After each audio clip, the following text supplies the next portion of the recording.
Welcome back, everybody. We have a new video, and that video is the George W. Bush Presidency, Part 1 of 2.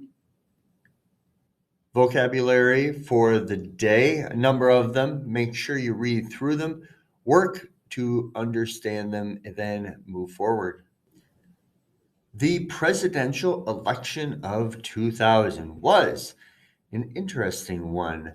It was primarily between George W. Bush and Al Gore. Al Gore was the vice president of Bill Clinton, but his two terms were coming to an end.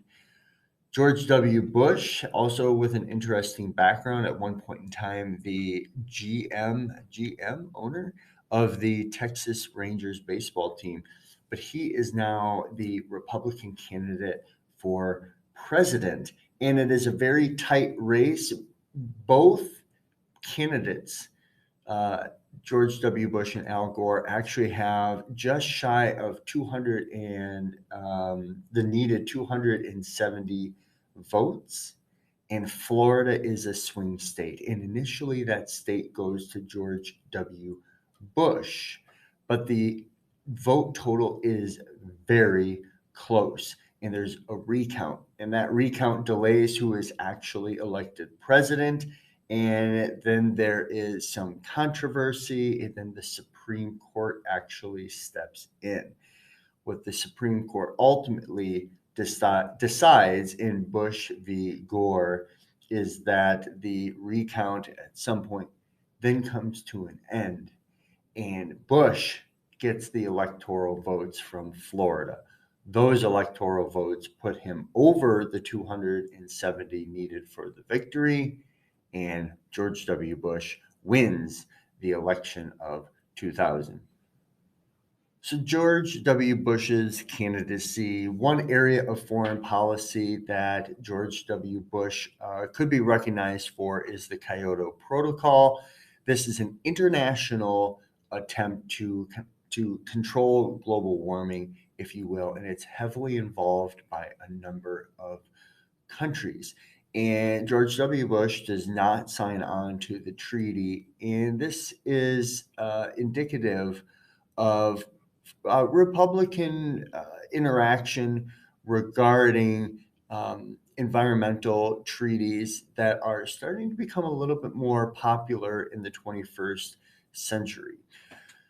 So that's a little bit of a window into the future, if you will, this type of decision making by a Republican president. As far as some domestic policy, the NCLB, No Child Left Behind. If you rewind to Ronald Reagan's presidency, think about what occurred there. A nation at risk. He and other Republicans felt that the United States was falling behind other countries in education. So there was a need for reform. This continues with George W. Bush. This is education reform. And the key aspect here is that it penalizes it penalizes schools for not meeting standardized test scores. Inevitably, what George W. Bush's presidency is linked to are the 9/11 attacks that occur within the first year of his presidency. So it happens on September 11th, 2001. And you can read there that there's a number of areas where the planes crash into buildings, and the United States understands that it is under a terrorist attack. Terrorist attacks are the cause of something, and for this particular terrorist attack, there is a cause for it. Al Qaeda and Osama bin Laden, who take credit for the attacks in New York and Washington, D.C., they have their reason behind it, and it is due to American involvement in Muslim countries. It can be linked to the United States support of Israel, can also be linked economically to the interest and economic pursuit or economic involvement of the United States in the Middle East, primarily because of oil. As for the response of the United States, there are a number of things that happen. Immediate response, kind of on the ground response, is that it definitely brings the nation together. The response by George W. Bush will have his approval rating go very high at this time.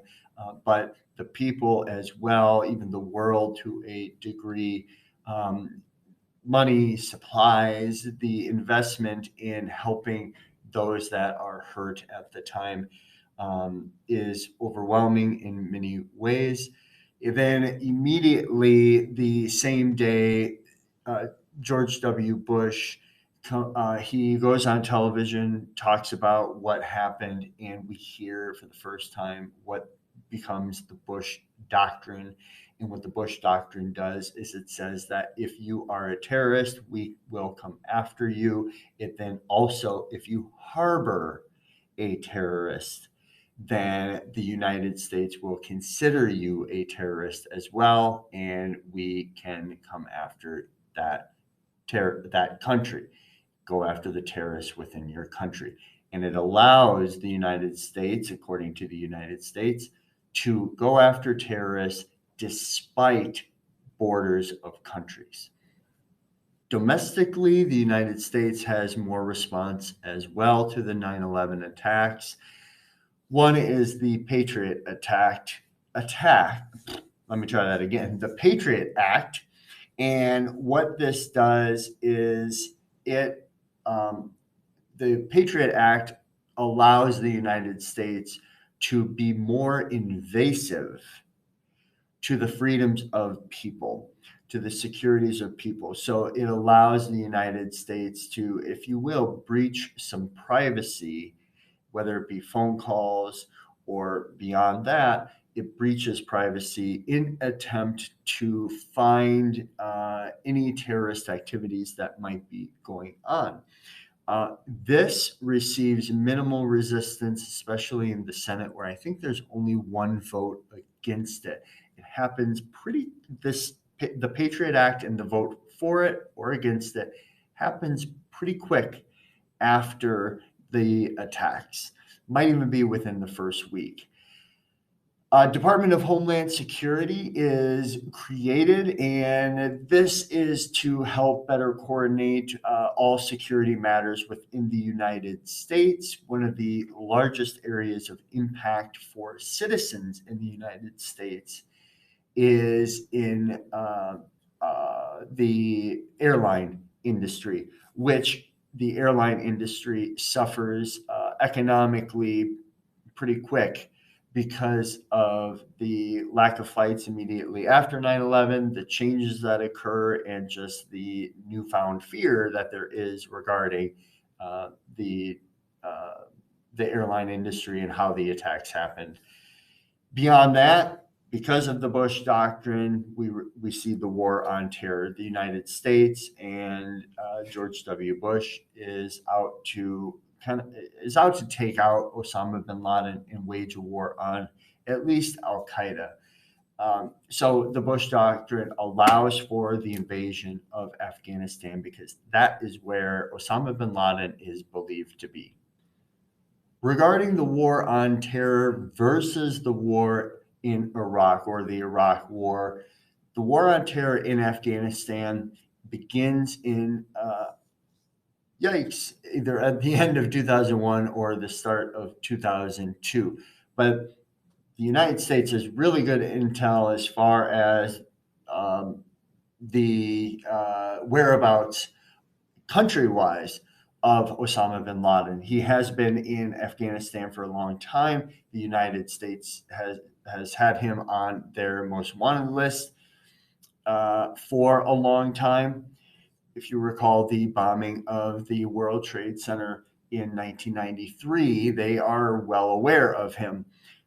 So Al Qaeda, if you will, with Osama bin Laden, it has its operations in Afghanistan, and that's where the war on terror begins. In the Iraq War, the United States also believes that Iraq is aiding and helping out Al Qaeda or it has terrorist ties. But when the United States eventually goes into Iraq, the United States finds neither WMDs or any ties to Al Qaeda. Then, one of the key differences between the Persian Gulf War and the Iraq War is the goal between each. Okay, keep in mind, the Persian Gulf War had a specific goal of removing Iraq and their leader, Saddam Hussein, from Kuwait.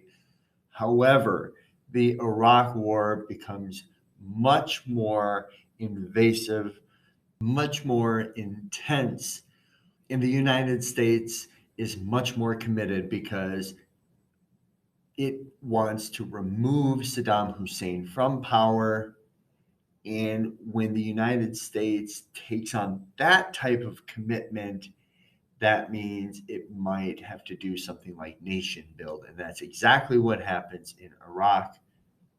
The United States begins a nation building process. That's it for today. We will see you next time.